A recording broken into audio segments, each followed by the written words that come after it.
2 ತಿಂಗಳಿಗಿಂತ ಹೆಚ್ಚು ನಾನು ನನ್ನ ತಂಡ ಆಳವಾದಂಥ ಅಧ್ಯಯನ ಮಾಡಿ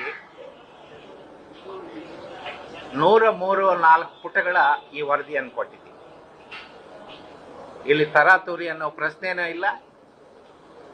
ಸರ್ಕಾರದವ್ರ ಮಧ್ಯಂತರ ವರದಿ ಕೊಡಿ ಅಂತಾನೂ ನಮಗೆ ಕೇಳಿಲ್ಲ. ನಾವೇ ಸ್ವಇಚ್ಛೆಯಿಂದ ಕೊಟ್ಟಿದ್ದೀವಿ.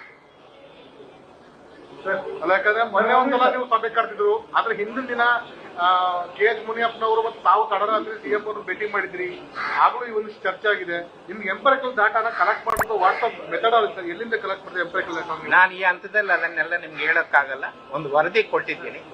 ಸರ್ಕಾರ ಇದ್ರ ಮೇಲೆ ಏನು ತೀರ್ಮಾನ ತಗೊಳುತ್ತೆ ಇವತ್ತು ನೋಡೋಣ. ಸರ್ಕಾರ ತೀರ್ಮಾನದ ಮೇಲೆ ನಾವು ಮುಂದಿನ ಕ್ರಮ. ಯಾವುದೇ ಒಂದು ಸರಿ ಒಂದು ಆಯೋಗ ರಚನೆ ಮಾಡೋ ನಿರ್ದಿಷ್ಟ ಅವಧಿಯನ್ನು ಕೊಟ್ಟಿರ್ತಾರೆ.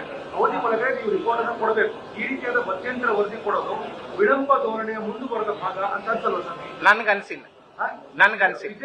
ಅಭ್ಯರ್ಥಿಗಳು ಕಾಯ್ತಾ ಇದ್ದಾರೆ. ಈಗ ನಿರಂತರವಾಗಿ ವಿಳಂಬ ಆಗ್ತಾ ಹೋಗುತ್ತಲ್ಲ ಸರ್?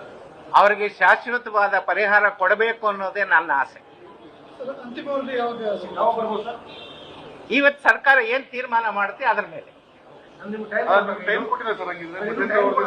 ನಾನು ಮಧ್ಯಂತರ ವರದಿ ಕೊಟ್ಟಿದ್ದೀನಿ. ಸರ್ಕಾರ ನನಗಿನ್ನೂ ಏನು ಅದ್ರ ಬಗ್ಗೆ ಉತ್ತರ ಕೊಟ್ಟಿಲ್ಲ. ಆ ಉತ್ತರ ನೋಡ್ಕೊಂಡು ನಾನು ತೀರ್ಮಾನ.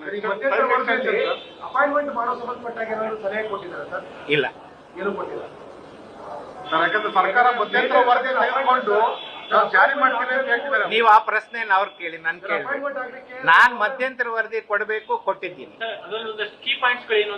ಹೇಳಕ್ಕಾಗ ಸರ್ಕಾರ ಕೊಟ್ಟಿದ್ದೀನಿ. ಸರ್ಕಾರನ ನೀವು ಕೇಳ್ಕೊಳ್ಳಿ. ಈಗ ಮಧ್ಯಂತರ ವರದಿ is no more my property. It is the property of the government. ನೀವೇನಾದ್ರು ಪ್ರಶ್ನೆ ಇದ್ರೆ ಸರ್ಕಾರ ಮಧ್ಯಂತರ ವರದಿಯನ್ನು ಆಧಾರವಾಗಿ ಇಟ್ಕೊಂಡು ಒಳ ಮೀಸಲಾತಿ ಜಾರಿ ಮಾಡ್ತೀವಿ ಅಂತ ಸರ್ಕಾರ ಇಚ್ಛಾಶಕ್ತಿನ ಪ್ರದರ್ಶನ ಮಾಡಿದೆ. ಮೊನ್ನೆ ಆ ಸಂಬಂಧಪಟ್ಟ ತಾವು ಸಭೆಯಲ್ಲಿ ಭಾಗವಹಿಸ್ತೀರಿ. ಹಾಗಾಗಿ ಸರ್ಕಾರ ಈ ಒಂದು ಮಧ್ಯಂತರ ನಿಮ್ಮ ಅಂತಿಮ ವರದಿ ಕೊಡೋಕ್ಕೂ ಮುಂಚೆ ಸರ್ಕಾರ ಇನಿಷಿಯೇಟಿವ್ ತಗೋಬೋದಲ್ಲ? ಅದಕ್ಕೆ ಅವಕಾಶ ಇದೆ ಸರ್ಕಾರ? ಅದನ್ನ ನೀವು ಅವ್ರನ್ನ ಕೇಳಿ. ಅಲ್ಲ, ಅವಕಾಶ ಇದೆಯಾ? ಅಲ್ಲ, ನನ್ನ ವ್ಯಾಪ್ತಿಗೆ ಬರದೇ ಇರೋ ಪ್ರಶ್ನೆ ಅದು.